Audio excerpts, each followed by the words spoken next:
सफलता express YouTube channel में आपका स्वागत है। आज हम आपके लिए लेकर आए हैं समांतर श्रेणी चैप्टर।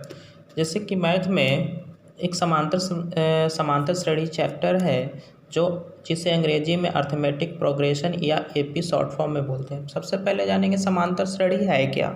समांतर श्रेणी क्या है? संख्याओं की ऐसी सूची है जिसमें प्रत्येक पद यानी पहले के अतिरिक्त जो पद होता है अपने पद में एक निश्चित संख्या जोड़ने पर प्राप्त होता है, उसे समांतर श्रेणी कहते हैं। जैसे एग्जाम्पल में दिया गया है 2, 4, 6, 8। इसमें आपका देखिए 2 बढ़ रहा है, फिर इसमें 2 बढ़ रहा है, फिर इसमें 2 बढ़ रहा है।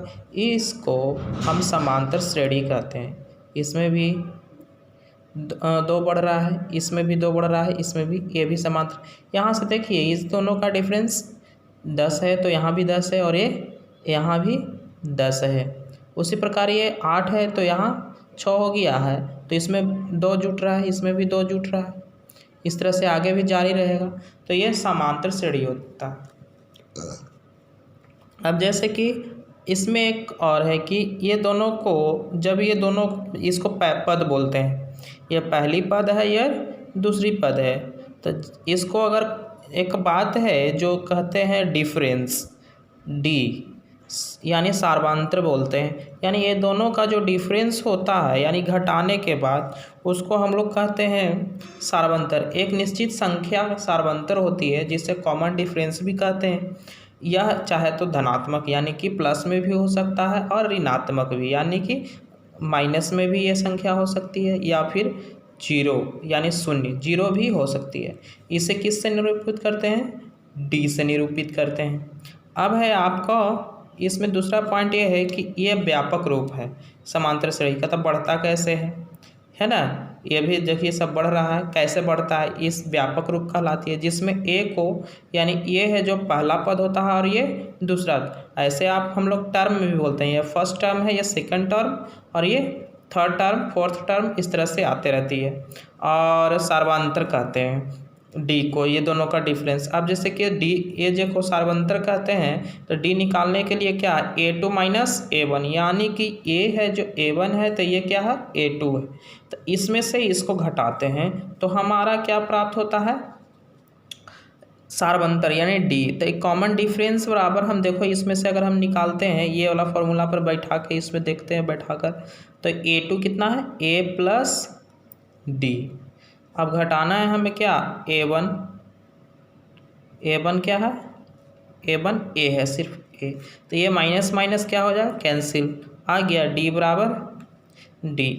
आप एक और बात, अगर सार्वंतर अगर कहीं से भी निकालेंगे, चाहे ये दोनों के बीच भी निकालेंगे तो सिर्फ D ही आएगा, ये दोनों के बीच भी निकालेंगे तो D ही आएगा। ये बहुत बड़ा फैक्ट है। आप यहाँ भी देख सकते हैं कि जैसे कि ये दोनों के बीच का डिफरेंस 2 है तो ये दोनों का भी डिफरेंस बीच का 2 है। यानी कि हम अगर इसमें से इसको घटाएंगे तो हमें 2 ही प्राप्त होंगे, और इसमें भी अगर इसमें से घटाते हैं तो ये दोनों का 10 ही प्राप्त होते हैं, फिर ये दोनों का भी 10 ही और ये दोनों का भी 10 ही प्राप्त होता है। एक बात और ध्यान देना है कि हमको इसमें से ही इसको घटाना है, नहीं कि इसमें से इसे घटाना है, ठीक है। यानी कि दूसरे पद में से ही पहले पद को अगर यहाँ से माइनस करना हो तो दूसरे पद में से ही इसे माइनस करेंगे। ये ऐसा नहीं कि इसमें से इसे माइनस करेंगे तो वो गलत हो जाएगा, ठीक है। अब हम आगे कुछ बताते हैं।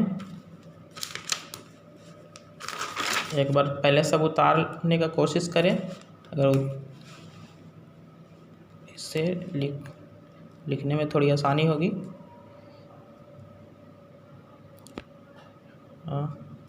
अगर आपको नहीं दिखे तो बटन है जो आपके पास अवेलेबल है ही, उसे आप पॉज कर के देख सकते हैं। और हाँ, चैनल को सब्सक्राइब करना न भूलें और लाइक करना भी न भूलें।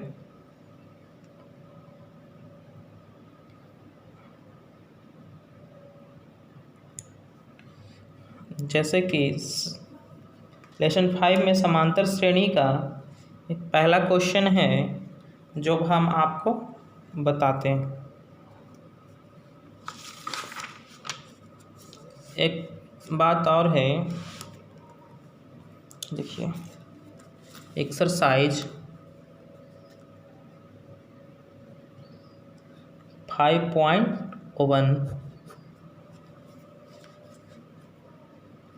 किताब आपके पास अवेलेबल है तो खोल कर देखिएगा। कहता पहला क्वेश्चन है कि निम्नलिखित स्थितियों में से किन किन स्थितियों में संबंध संख्याओं की सूची एपी है और क्यों है। प्रत्येक किलोमीटर के बाद टैक्सी का किराया, जबकि प्रथम किलोमीटर के लिए किराया 15 रुपया है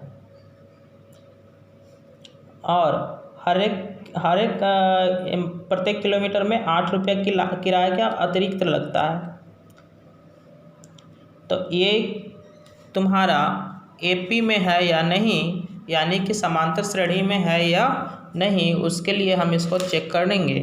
तो सबसे पहला क्वेश्चन का सॉल्यूशन है, किताब तो आपके पास अवेलेबल है, किताब से आप देख करके बनाइएगा। तो सबसे पहले हमको किताब में दिया हुआ है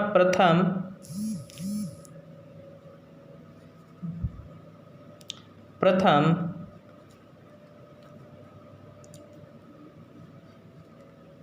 किलोमीटर का किराया कितना है, 15 रुपया, जो हमारा क्या हो गया, A1 हो गया। और फिर कह रहा है अतिरिक्त किराया, अतिरिक्त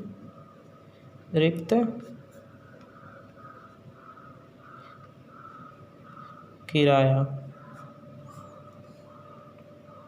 यानी कि डी हो गया।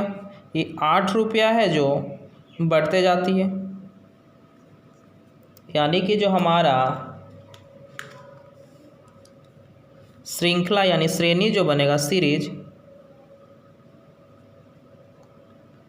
श्रृंखला जो बनेगी, 15 रुपया तो पहला बार लगेगा, फिर उसके बाद 1 किलोमीटर के लिए 8 रुपया जुट जाएगा, यानी कि दूसरा जो टर्म होगा हमारा। सबसे पहले एक और चीज़ देख लेते हैं, इससे पहले है कि हम लोग ये देख लेंगे कि ये फॉर्मूल व्यापक रूप होता है, ये फिर व्यापक रूप होता है A+2D, फिर होगा A+3D होता है। तो अब है कि ए का वैल्यू कितना हो गया, 15, और डी का यानी कि 15 + 8, फिर ये कितना हो जाएगा, 15 + 3 × 8, फिर ये क्या होगा, 15 + 3 × 8। इस तरह से हमारा ये आते जाएगा। तो हमारा जो श्रृंखला तैयार होगी ये 15 होगा, फिर ये 8 ऐड करेंगे तो होगा 23, फिर इसमें 8 × 24, 15 + 24 ऐड करो, 16 होगा, और फिर यहाँ पे 15 है प्लस कितना है, 8 × 24। अब इस श्रृंखला को तैयार किया जाए, 15 23, ये दोनों जुड़ जाएगा, 11 2 1 3 है ना, फिर इस तरह से 5 4 9 2 1 3, इस तरह से हमारा श्रृंखला तैयार हो जाएगा। फिर हमें क्या करना है, इसे तैयार करने के बाद जांच करनी है। तो जांच होगा कैसे, प्रश्न उठता है कि जांच होगा कैसे। इसे जांच करने के लिए तो हमें सहारा लेना पड़ेगा किसका, डी यानी डिफरेंस। पहले D1 निकालते हैं। D1 निकालने के लिए क्या होता है, पहले A2 - A1 तो A2 कितना है हमारा, ये है 23 माइनस कितना हो गया 15 = कितना हो गया 8। अगर D2 निकालेंगे हम तो अब की बार हम इसमें से इसको माइनस करेंगे, यानी कि A3 - A2 हो गया था, हम ध्यान दिलवाए थे ये बात को भी हमने। तो आपको A3 31 में से 23 जाएगा, 8 बचेगा। तो आपको ये चीज़ पता चल रहा है कि दोनों का डिफरेंस है जो हमेशा क्या आ रहा है, समान आ रहा है। D1 = D2। ये जब दोनों बराबर हो जाता है तो हम क्या कहते हैं कि ये समांतर श्रेणी में है। जब ये दोनों बराबर होगा तो यह श्रृंखला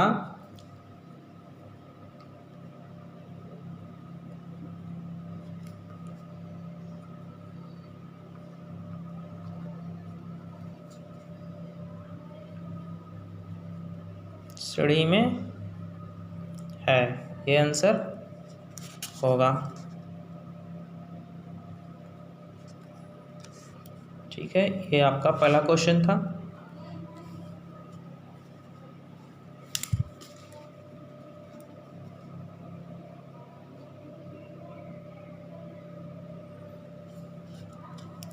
आज के लिए बस इतना ही, और अगले क्लास में इस तरह से आप आगे बनाइएगा, फिर और हम बताएंगे नेक्स्ट क्लास में।